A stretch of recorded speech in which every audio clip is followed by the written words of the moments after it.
Hi everybody, Nolan of Black Diamond Services. I'm out at a very old house, as you could probably tell with the blue colored carpet. Just finished vacuuming. This is the upstairs carpet, and I will be coming back a day later to do the rest. But I'm just doing this loft area and this upstairs master suite. It is completely separated by a spiral staircase. And what was once called a long time ago a conversation pit. Don't see those very often. And then down to the right over there is a bunch of Berber carpet that goes down a hallway, and living room, family room, and 2 bedrooms. So this carpet, to be honest, is probably older than me. So 41 plus years to date myself here. And a lot of times it usually cleans up really well. The only issue is just the normal wear in the main walk path that's noticeable afterwards. But almost 100% of the jobs I've done of older carpet styles like this that are probably 70s or very early 80s at most clean up really well. So I wanted to give you a tour of what I'm doing. Like I said, I just vacuumed. I got the vacuum out here. And yeah, it was full. It was full. There's a lot of dirt in there. So I'm gonna get my pre-spray ready and get this started.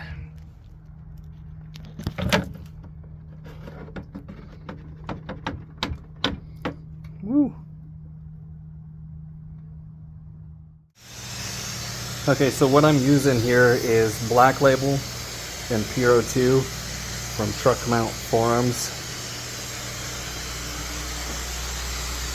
One is a pH of 10, which is alkaline, and the other one I believe is about 11 pH, which is the Puro 2, which has some citrus in it, is an odor and stain remover. There is a few little stains, nothing excessive, that's in the carpet. One right here. So like I said earlier, this carpet has a tendency to clean really well. So I won't be surprised if every little thing comes out of it and the only thing that's left is the normal carpet wear.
And just the way this is starting to look, just by the CRB going over it, it's already starting to look good.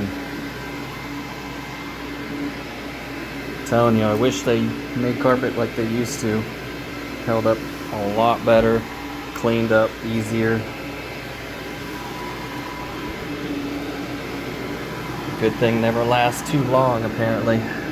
Just like everything else. It's just not built the same or made the same.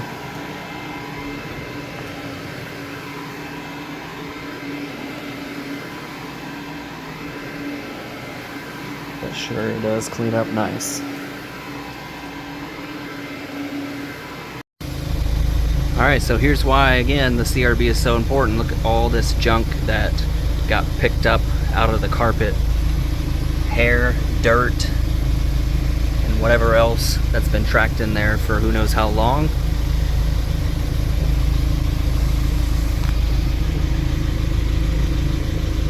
So we take these out after every job, clean them. Obviously clean the undercarriage of this out, because you want to do this at the end of the day, especially because all this will dry up and it will harden a little bit onto the surface of your CRB, and therefore you run the risk of course, more moisture getting into the machine and rusting it, or obviously not prolonging the life of your machine. And these things aren't cheap. This isn't even the most expensive CRB you can get, or I should say maybe higher build quality, and it's still after tax in the United States about $23.50 I think it is right now, or close to that for a 15-inch CRB. So always take these out. It does not take that long. The way I look at it is I vacuum, I pre-spray, I CRB, come out, clean all this out, and then set the rest of my stuff up. That gives your pre-spray ample time to dwell and do its job. So you're allowing every step to do what it needs to do by doing these little things in between to maintain your stuff as you go. So if you create it into a system like I have and do all these things individually, your tools will last you a lot longer. Now there's going to be some scuffs and stuff that's going to happen regardless, just from laying it down like this and cleaning it. It's going to happen, and putting it in and out of your van. But if you can wipe this out and clean it out and spray off the brushes after each job, everything's going to last you so much longer. And just put it into a system, put it on paper. If you have employees, have them do that and get used to it, because I don't want to buy a new CRB every year. You know, that's a lot of money for a tool that only lasts you 1 year. So just some little tips, things that I do. But yeah, that's pretty gross, and why the CRB, in my opinion, is 100% mandatory for residential carpets. See, cleans up great.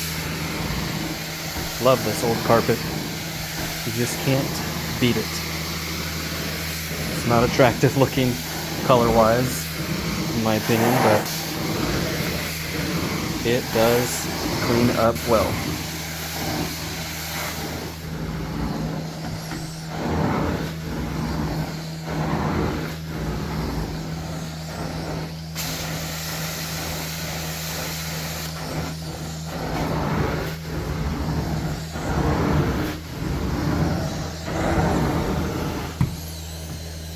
That is nice.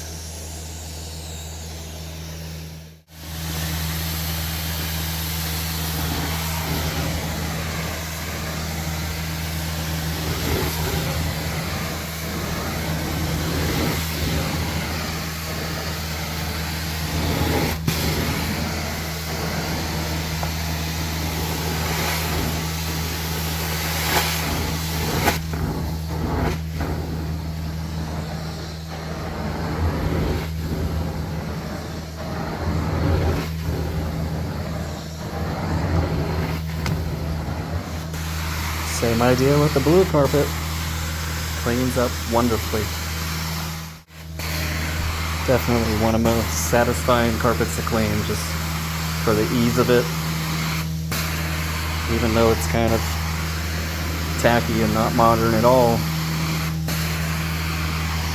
It's just, when I see the blue, sometimes even green or brown carpet that looks like this, I am happy to clean it, because yeah, it does wonderful.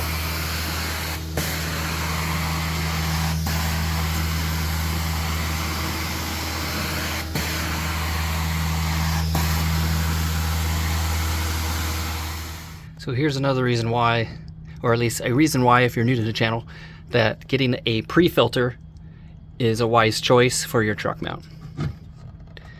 Because all this stuff would be in your Truckmount system, which they do come with filters, pre-filters, but they're not the best.